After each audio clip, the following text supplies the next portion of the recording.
Y cheat India, इस बात से आप कितना मुतमईन है कि हाँ जो चेंज हुआ ठीक हुआ, या आपको लगता है चीट इंडिया बहुत सही? नहीं, अभी उन्होंने बोल दिया है तो हमने चेंज कर दिया है। हम रूल से हमने अबाइड किया, आर्ग्यू नहीं किया, हमारे पास ज़्यादा वक्त भी नहीं था। बस इस बात की दिक्कत थी कि लास्ट मिनट पे 7 दिन पहले उन्होंने टाइटल चेंज किया था। अप्रूव किया था टाइटल जब प्रोमोज आ रहे थे, अभी फिल्म देखने के बाद एक तरह से ये प्रॉब्लम हो गई है। मुझे ये थोड़ी बात पूरी क्रू को एक तरह से खटकी, क्योंकि क्या है कि अब फिल्म रिलीज़ होने वाली है, आप जो काम कर रहे हैं, फिल्म पर काम कर रहे हैं, रिलीज़ पे काम कर रहे हैं, अभी हम लोग टाइटल चेंज कर रहे हैं, वाई डाल रहे हैं, तो ये बस ये प्रॉब्लम होगी। और अभी है तो है, उनको लगा कि ये नेगेटिव टाइटल है चीट इंडिया, तो उन्होंने वाई डाल दी। उनको लगा कि इससे थोड़ा पॉजिटिविटी आ जाएगा, लेकिन आपको ऑडियंस को इतना देना चाहिए ना कि वो समझदार हैं, फिल्म के कॉन्टेक्स्ट में चीज़ को देख रहे हैं। चीटिंग माफिया हमारे देश को चीट कर रही है, इसलिए टाइटल चीट इंडिया है, तो चीट इंडिया ही होगा ना। चीटिंग माफिया थोड़ी बोलेगी why cheat India, they are cheating India, इसलिए तो टाइटल चीट इंडिया है। तो हम बस सिस्टम को बदल देना तो बहुत अच्छा है, हम सिर्फ टाइटल चेंज करते हैं यहाँ, बस सिस्टम में बदलाव आ जाए ना, इसकी तरफ कोई काम कर ले तो पूरा हमारा सब कुछ साफ हो जाएगा हमारे देश में। टाइटल चेंज करना बहुत आसान होता है। इससे फाइनेंशियल क्राइसिस भी होते होंगे ना, क्योंकि ज़रूर यकीनन इमरान हाशमी फिल्म्स। ज़रूर नहीं, इसमें डेफिनेटली फाइनेंशियल एस्पेक्ट भी आया है, जहाँ पे लास्ट मिनट हमें बदलना पड़ा है टाइटल, और इतनी जल्दी नहीं होता है, ओवरनाइट हमें चेंज करना पड़ा 7 दिन पहले रिलीज़ से। हमने एनीवेज रिलीज़ प्रीपोन कर ली थी, 18 जैन को आ रहे हैं हम लोग, तो थोड़ा प्रेशर आ गया था पूरे क्रू पे।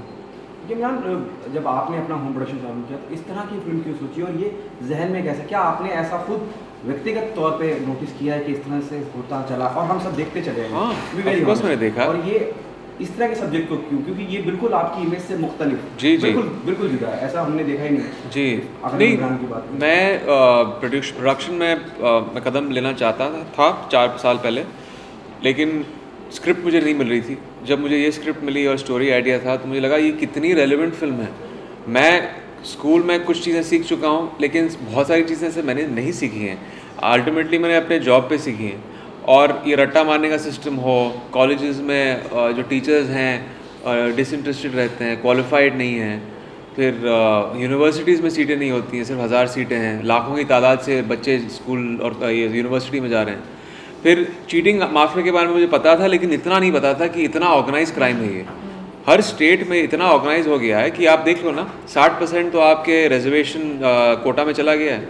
अभी बाकी की जो 40% है, उसमें आप अगर इतने अनडिज़र्विंग स्टूडेंट्स को आप फेक डिग्रियाँ मिल जाएंगी, तो डिज़र्विंग स्टूडेंट्स कहाँ जाएंगे? तो ये बहुत बड़ा मुद्दा है, बहुत ही इंपॉर्टेंट है कि कोई इस पर एक फ़िल्म बनाए और ये पेश करे ऑडियंस को, ताकि लोगों को पता चले कि इतना बड़ा खुलासा ये होता है हमारे सिस्टम में, और इतना इंफ्रास्ट्रक्चर जो है हमारे बच्चों का दिमाग है उसकी परवरिश नहीं हो रही है, उसको नर्चर नहीं किया जा रहा है। इसलिए आप क्या कहना चाहेंगे पूरी फिल्म के बारे में? और casting plays a very important part. I believe you be playing the love interest of Imran. Yes, हाँ जी। वो कितना इंपॉर्टेंट होता है किरदार, दूसरे किरदार को सपोर्ट करने के लिए, क्योंकि सब कुछ इतना इंपॉर्टेंट है, सब्जेक्ट इतना इंपॉर्टेंट है, कंटेंट इतना इंपॉर्टेंट है, आपके लिए कितना चैलेंजिंग रहा? मैं एक्चुअली जब 4 साल की थी तब से मैं एक्टिंग कर रही हूँ, तो ये सब मेरे लिए बहुत इंटरेस्टिंग है। ये कैरेक्टर क्रिएट करना और स्टोरी में हेल्प करना, वो डेवलप कैसे होता है, ऐसे किस डायरेक्शन पे जा सकते हैं, ये सब बहुत इंटरेस्टिंग है मेरे लिए। तो ये सब चीज़ें बहुत आसान है। तो जब आसान है मीनिंग, क्योंकि मुझे बहुत पसंद है ये सब करने के लिए, पर in terms of the love support, it's a part of the story. सिर्फ वही एंगल है कि नहीं, मैं बता नहीं सकती हूँ, पर इट्स वेरी इंटरेस्टिंग, तो अब देखिएगा ज़रूर। मैं टैक्स फ्री को लेकर भी आपकी बातचीत चल रही है, वो कहाँ तक पहुँची है बात? और देखिए फिर डेट भी आगे पीछे हो चुकी है। उद्धव जी और आदित्य आपसे मिले, क्या उनसे भी आप बात करने वाले हैं टैक्स फ्री के सिलसिले में, क्योंकि बहुत इंपॉर्टेंट फिल्म है अगर हम एजुकेशन के लिहाज से देखें? नहीं, ऑफ कोर्स टैक्स फ्री जाएंगे। और जब इनिशियली हमने कहा था तो लोगों ने बोला अच्छा चीट इंडिया जैसे टाइटल है, टैक्स फ्री अभी कैसे मिलेगा, इसमें नेगेटिव चीज़ है। लेकिन इस नेगेटिविटी को एक तरह जब हम पेश कर रहे हैं, इस चीज़ का खुलासा हो रहा है, और ये एक तरह से सिस्टम को मदद मिलेगी, लोगों को मदद मिलेगी कि पहले तो पता चले कि हम इससे आंखें नहीं घुमा सकते हैं, ये चीज़ हो रही है, मुंह नहीं फेर सकते हैं कि ऐसा हो रहा है। तो मैं चाहता हूँ कि जल्द से जल्द ये गवर्नमेंट देखे और इसे टैक्स फ्री कर दे, और ताकि और लोग भी देखें इस चीज़ को, जाने कि ऐसा हो रहा है हमारे सिस्टम में। एक पूरा ओवरऑल रेवोल्यूशन लेके आना बहुत ज़रूरी है हमारे एजुकेशन सिस्टम में, और तभी हमारा देश कहीं उन ऊंचाइयों को छुएगा। बहुत ज़रूरी। What's your take on this, कि इतना सब कुछ हो रहा है फिर भी लोग चुप हैं, चाहे वो स्टेट गवर्नमेंट हो चाहे वो सेंट्रल गवर्नमेंट हो? देखिए, पहले तो ये जो स्पेंड्स है ना इस सेक्टर में, फॉरगेट अबाउट चीटिंग माफिया, ये जो स्पेंड्स है एजुकेशन में बहुत कम है। हमारे देश में सिर्फ 2.8% ऑफ द GDP स्पेंड किया जाता है, तो जो कुछ नहीं है। कोई भी इकॉनमी जिन्होंने एजुकेशन में कुछ किया है, बदलाव लेके आए हैं, वो एटलीस्ट 7 to 8% तक लेके गए हमने GDP को। इस स्पेंड से कुछ नहीं होता। हम इतना खर्च कर देते हैं डिफेंस पे, हम हर साल तो जंग नहीं लड़ते हैं। मैं नहीं कह रहा हूँ कि डिफेंस पे खर्चा नहीं करना चाहिए, लेकिन एजुकेशन एक ऐसा सेक्टर है जो हमारा बेस है। जब तक ये हमारे जो आवाम है, जो हमारी यूथ है, उनको ठीक तरह से हम एजुकेशन नहीं देंगे तो वो आगे जाके फ्यूचर में किस तरह काम करेंगे। पहले तो नौकरियां नहीं है, तो ये एक पूरा एक तरह से ओवरऑल इसका लेके आना बहुत ज़रूरी है। और चीटिंग माफिया को तो ऑफ कोर्स बहुत सारी चीज़ें हैंड इन ग्लव होती हैं। पैसे कमाने का ज़रिया, बहुत सारा करप्शन है, और इस पर कभी ना तो क्रैकडाउन हुआ है। आप देख लीजिए ना, बिहार में जो इमेजेस थे आपने देखे होंगे 2015 में, वो जो 5 स्टोरी बिल्डिंग थी जहाँ पेरेंट्स चढ़ के बच्चों को दे रहे हैं मार्कशीट खिड़कियों से, पुलिस नीचे खड़ी है, कुछ नहीं कर रही है। वो बोल रहे हैं कि हज़ारों पेरेंट्स हैं, हम तो सिर्फ यहाँ पे 100 लोग हैं, हम क्या करेंगे। ये चलता ही एटीट्यूड है जिसकी वजह से कुछ हो नहीं रहा है। वेरी लाइटर नोट, बहुत मैच्योर हो गए हैं आप यहाँ इस फिल्म को करने के दौरान इतनी मैच्योरिटी आ गई कि इतनी डिटेल में। नहीं, थोड़ी लाइफ एक्सपीरियंसेस हैं। आई थिंक फिल्म से कोई मैच्योर नहीं होता है, लाइफ एक्सपीरियंसेस से होता है। फिल्मों से भी, काम करने से भी होता है, लेकिन आई थिंक एक उम्र भी होती है, और जो 5-6 साल में जो प्रोफेशनल पर्सनल एक्सपीरियंसेस से गुजर चुका हूँ, उससे थोड़ी मैच्योरिटी आ गई। किरदार को लेकर इमरान, मैं आपकी बात करूँ, क्या आपने ऐसा उस पर किरदार पे काम किया जो आपको पिछली इमेजों से बिल्कुल अलग रखे? बिल्कुल अलग नज़र आता है आपका लुक हो, आपका कॉस्ट्यूम हो, सब कुछ बहुत मुख्तलिफ नज़र आता है, लेकिन आपने अपनी तरफ से क्या देने की कोशिश करी कि ये लगे नहीं दिस इज व्हाट इमरान है?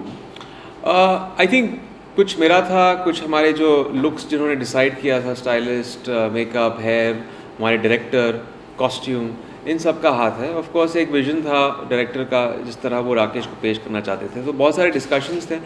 अच्छी बात मुझे ये लगी कि ये जितना टेढ़ा आदमी है वैसा दिखता नहीं है।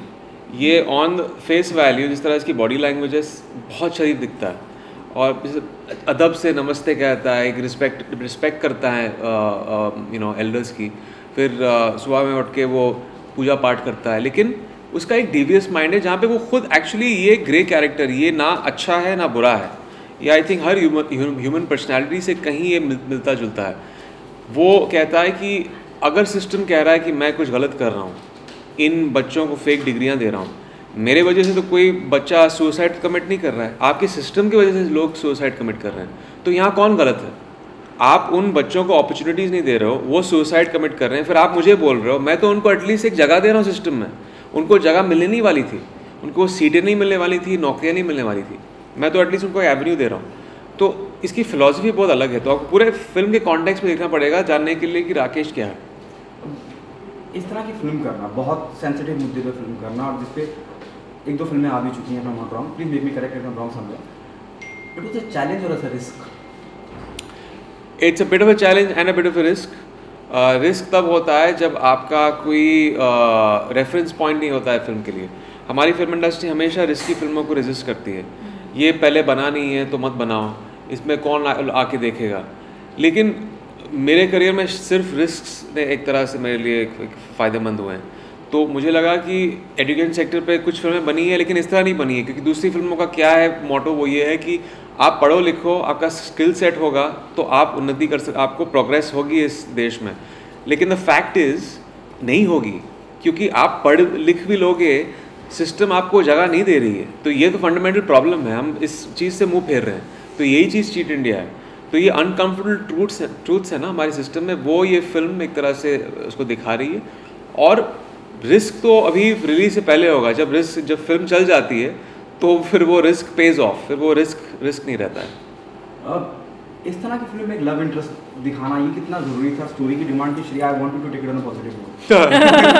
नहीं, इट्स वेरी इंपॉर्टेंट, क्योंकि या तो नहीं तो फिर एक डॉक्यूमेंट्री बन जाती ना, तो फिर डॉक्यूमेंट्री से 1000 लोग आके देखते हैं। फिल्म को पॉपुलर बनाने के लिए कुछ चीज़ें हैं जो करनी पड़ती हैं। You have to play by the rules in that box, like it और नॉट। लेकिन इस फिल्म से कहीं कॉम्प्रोमाइज़ नहीं किया है। Love story is an essential part. जब आप देखोगे तो ऐसा नहीं है कि ठीक है एजुकेशन सिस्टम की फिल्म में लव स्टोरी डाल दी है, क्या कर दिया। फिल्म के 2 घंटे के आप जब आप देखोगे तो आपको लगेगा यार it needed it needed the love stories. और वो गाने तो ऑफ कोर्स हमारे कल्चर के साथ अगर फिल्म में गाने नहीं होते तो पॉपुलर नहीं होती है। और मेरी फिल्म में तो गाने तो होने ही होने, तो वो नहीं है। लेकिन लव स्टोरी का एक बहुत बड़ा एम्फेसिस है फिल्म में, और एजुकेशन सिस्टम में जिस तरह हमने पेश किया है वो बहुत एक तरह से नए तरीके से पेश किया है। आपने बहुत कम बताया और पूछो भी आपसे बहुत कम किया। जैसे इमरान ने कहा कि बहुत अहम किरदार। हाँ, अहम तो है, पर बहुत सारी चीज़ें जो है फिल्म में आपको पता चलेगा कि क्यों है फिल्म में जब आप देखेंगे। ऐसे आउटराइट हम कुछ बता नहीं सकते, पर जब आप देखेंगे आपको पता। आपने एक बड़ा सा इंटरेस्टिंग पैरेलल लिया था एक दूसरे फिल्म के लिए। I can see your point, but या दिस इज़ थोड़ा different. He drew the parallel that it was a lot like Urmila's role in Satya. Yes, it reminded me where you don't see much of her, but then you find she has an important role. Yeah. And I thought that was very interesting. No, of course. I think काफ़ी सारी चीज़ें हमने promos में reveal नहीं की हैं। क्या होता है ना, कभी आप ओवर रिवील कर लेते हो प्रोमोज में तो फिल्म का इम्पैक्ट निकल जाता है। तो ये एक रेवलेशन है। बहुत सारी दूसरी चीज़ें जो हमने चीटिंग के तरीके भी दिखाए हैं, जिस तरह इम्पर्सनेट होते हैं वो सब नहीं दिखाया। क्या होता है ना, कभी वो हो जाता है कि सबसे अच्छे शॉट्स आपने प्रोमो में डाल दिए, फिल्म में तो कुछ है ही नहीं। तो हम चाहते हैं कि लोग सिनेमा घर में आए and discover the film and discover the characters and discover the love story. Yes. Film क्योंकि इमरान हाशमी फिल्म्स आपने शुरुआत की है, ये कितना चैलेंजिंग रहा आपके लिए? क्योंकि आप हमेशा फ्रंट द कैमरा रहे हैं, नाउ बिहाइंड द कैमरा, और जहाँ फाइनेंशियली भी आप खड़े हैं, तो वो कितना चैलेंजिंग रहा? और खासकर उस बात को लेकर कितना दुख होता है कि प्रोड्यूसर को कितना नुकसान होता है जब अचानक कोई उठ के बोलता है भैया इसका नाम चेंज करो। हाँ, वो disaster management is part of the profession. ये बहुत ज़रूरी है। ये सारी चीज़ें ऑन सेट लोकेशन होती हैं, फिर पोस्ट प्रोडक्शन या प्री प्रोडक्शन में भी होती हैं। बट फॉर मी प्रोडक्शन एक तरह से एक रिस्पॉन्सिबिलिटी है, एक बहुत अच्छी रिस्पॉन्सिबिलिटी है, जहाँ पे पूरे डिसीजन मेकिंग प्रोसेस में आपका हाथ होता है, ना कि आप सिर्फ सेट पे आके सिर्फ एक्टिंग करते हो या मार्केटिंग करते हो। उसमें एक तरह से लिमिटेड एक्सपीरियंस होता है आपका। मैं चाहता था कि कहीं मैं पूरे प्रोजेक्ट को एक तरह से ओवरसी करूं, लेकिन इतना प्रेशर नहीं था क्योंकि मेरे इस फिल्म में पार्टनर्स भी हैं, टी सीरीज़ एंड एलिप्सिस, तो वो काम थोड़ा बढ़ गया। But I played the role of the producer. पहली फिल्म में अगर मैं एक्टर प्रोड्यूसर होता, सोल प्रोड्यूसर, तो मैं पागल हो जाता। बट इसमें I think it's been kind of a fun experience. Is there a possibility in future to see you directing something? नहीं, डायरेक्शन नहीं। डायरेक्शन के लिए बहुत काम करना पड़ता है। एज ए प्रोड्यूसर एटलीस्ट आप ऑफिस में बैठ के डिसीजन ले सकते हो। डायरेक्शन के लिए मुझे एक्टिंग एक तो छोड़नी पड़ेगी, स्क्रिप्ट पे काम करना पड़ेगा, एक पूरा माइंडसेट चेंज करना पड़ेगा, because the director is a captain of the ship. You can't disconnect from the film at all. पहले तो वो राइटिंग प्रोसेस में, फिर डायरेक्शन, फिर एडिटिंग, बैकग्राउंड, वो बहुत लंबा एक कमिटमेंट है जो अभी मैं लेने के लिए मैं तैयार नहीं हूँ। अब दोनों से पूछना चाहूँगा, अब तक का रिस्पांस कैसा है फिल्म के? जो भी डिजिटली आउट हुआ है, ट्रेलर हो, टीजर हो, अब तक का बेस्ट कॉम्प्लीमेंट क्या मिला है और क्या बेस्ट कॉम्प्लीमेंट मिला है? एक्चुअली हम एक पैनल पे थे 2 दिन पहले विद एजुकेशन एक्सपर्ट्स, जो CBSE और NCERT के हेड रहे, और एक क्लिनिकल साइकोलॉजिस्ट स्पेशलिस्ट और अंबेडकर यूनिवर्सिटी के हेड है, डायरेक्टर। तो we were with them, they all congratulated us, और उन्होंने बताया कि ये बहुत रेलिवेंट और नेसेसरी टॉपिक है and it is about time that Indian cinema did something on this. So I thought that was a very very very humbling thing to here. नहीं, I mean of course बहुत सारे लोगों से वो एक compliments आए कि जो इंटेंट है इस आपकी फिल्म का, it's got is heart in the right place, और आप जो कर रहे हैं एक लार्जर बेनिफिट के लिए कर रहे हैं। इस चीज़ का खुलासा जो लोगों ने स्क्रीन पे हमने, अब क्या होता है ना कि हम शुगर कोट करते हैं चीज़ों को स्क्रीन पे, और उसमें कहीं ठीक है एंटरटेनमेंट क्वेश्चन होता है, लेकिन it's not larger than that, there is no intention behind the film. बस वही होता है कि बॉक्स ऑफिस नंबर्स आ जाएं। बट इसमें सिर्फ वो नहीं है। आई थिंक एक कॉन्वर्सेशन शुरू हो जाए, फिर एक रेवोल्यूशन बाद में आ जाए एजुकेशन सिस्टम में। बस यही मेरी दुआ है। Okay, something out of the box, film making, अगर मैं एक्टिंग की बात करूँ, बहुत सारे स्कूल हैं जब मैं एक्टिंग की बात करता हूँ इंडिया में, लेकिन प्रोडक्शन सिखाने के लिए कोई स्कूल नहीं है या कोई इंस्टीट्यूट नहीं है। इमरान क्या कहना चाहेंगे इसके ऊपर? आई थिंक होना चाहिए, ऑफकोर्स होना चाहिए। आई थिंक एक इस तरह का करिकुलम होना चाहिए एक्टिंग स्कूल में जहाँ पे आप हर डिपार्टमेंट में काम करते हो, फिर आप चूज़ कर सकते हो आपको क्या करना है। ये बहुत इम्पॉर्टेंट है। और सबसे इम्पॉर्टेंट चीज़ आई थिंक जिन लोगों से भी मैंने बात की है प्रोडक्शन में, डायरेक्शन में, जो एक फ़ेज़ होता है जब आप काम कर रहे हैं, और आप भी इस चीज़ से शायद जब जर्नलिस्ट थे तो शुरुआत में अप्रेंटिस जब होते हैं ना, that is the most important phase. Education तो एक चीज़ होती है जहाँ पे आपको थियोरेटिकली या प्रैक्टिकली चीज़ करिकुलम आपको सिखाती है, लेकिन वो अप्रेंटिस का जो जॉब है वो आपको बहुत सिखा के जाता है। वो आप फ्री के लिए भी करो ना तो आपको उससे बेनिफिट मिलेगा। अगर आप किसी प्रोडक्शन कंपनी के लिए या फ्री काम कर लो और आप 1 साल में या 2 साल में एक्सपीरियंस ले लो, उससे बहुत फ़ायदा होता है। बट करिकुलम में लेके आना बहुत ज़रूरी है। जो भी है, जो भी ड्रामा के स्कूल्स हैं हमारे देश में, वो लेके आना बहुत ज़रूरी है। Last one, what message I would say want to give to the audience why they come and part of Why Cheat India? First of all, the film is releasing on 18th of Jan.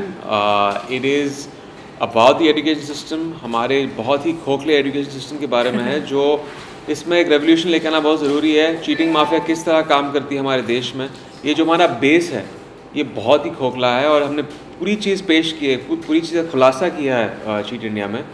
Parents के लिए हैं, अगर आपके बच्चे school में जा रहे हैं उनके लिए हैं, आपको पता होना चाहिए कि क्या होता है, चीटिंग कैसे होती है। और जब सिस्टम आपसे कहती है कि अगर आप मेहनत करोगे तो आपको मेरिट मिलेगा, ये झूठ है, ये सच्ची बात नहीं है। तो इन सब चीज़ों का खुलासा हमने अपनी फिल्म में दिखाया। चलिए, द सेम जो इन्होंने बताया है। Our film is releasing on the 18th of January, और हम आशा करते हैं कि आप अपने फ्रेंड्स के साथ, अपने फैमिली के साथ, अपने टीचर्स के साथ इफ़ पॉसिबल प्लीज़ आके देखिए film. It will be a very entertaining and a very interesting film at the very least. Thank you.